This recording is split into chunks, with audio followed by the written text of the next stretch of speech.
नमस्कार बंधुरा आपनारा देखছেন देशी मुरगी पालन बांगला यूट्यूब चैनल वेस्ट बेंगल पश्चिम मेदिनीपुर থেকে আমি রিজাউর মণ্ডল।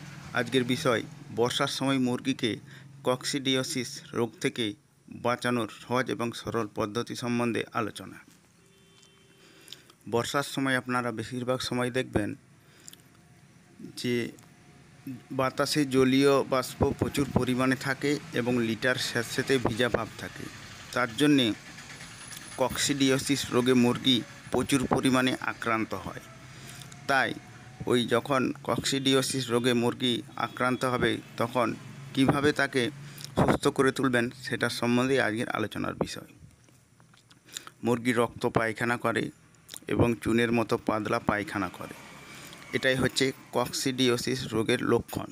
এবং মুরগি ঝিম মেরে এক কোণাতে বসে থাকে, খাবার দাবার কিছু খায় না। সেক্ষেত্রে আপনাকে যে ঘরোয়া এবং মেডিসিন দিয়ে ট্রিটমেন্ট করা দরকার সেই সম্বন্ধে দু একটা কথা।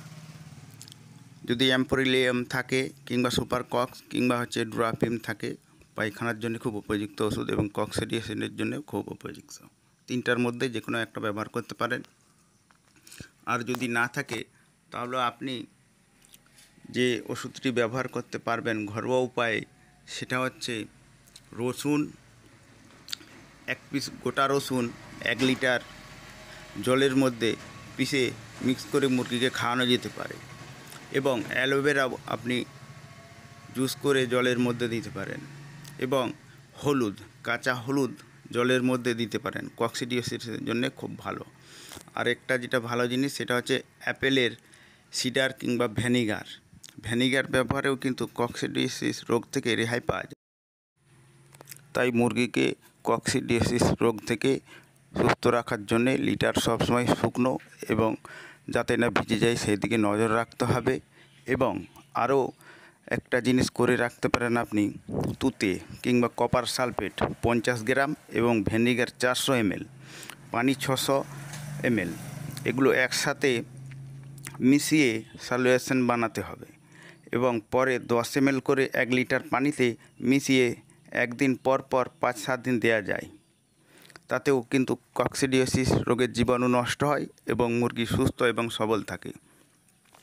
তাই কক্সিডিওসিস রোগ থেকে মুরগিকে বাঁচানোর জন্য পরিষ্কার পরিচ্ছন্ন একটু রাখার ব্যবস্থা করবেন, যাতে না লিটার ভিজে থাকে এবং মশা মাছির উপদ্রব যাতে কম হয়। মশা মাছিও কিন্তু কক্সিডিওসিস রোগ বয়ে আনে ফার্মের মধ্যে। ভিডিওটি ভালো লাগলে একটি লাইক করবেন এবং শেয়ার করবেন, কমেন্ট করবেন। হাঁস মুরগির যে কোনো ধরনের রোগের সমস্যা সমাধানের জন্য এই চ্যানেলে আলোচনা করা হয়। তাই যদি ভিডিওটি ভালো লাগে আপনি চ্যানেলটি অবশ্যই সাবস্ক্রাইব করবেন এবং সঙ্গে থাকবেন। আশা করছি ভিডিওটি দেখে আপনি উপকৃত হবেন। ভিডিওটি দেখার জন্য আপনাকে অসংখ্য ধন্যবাদ। নমস্কার।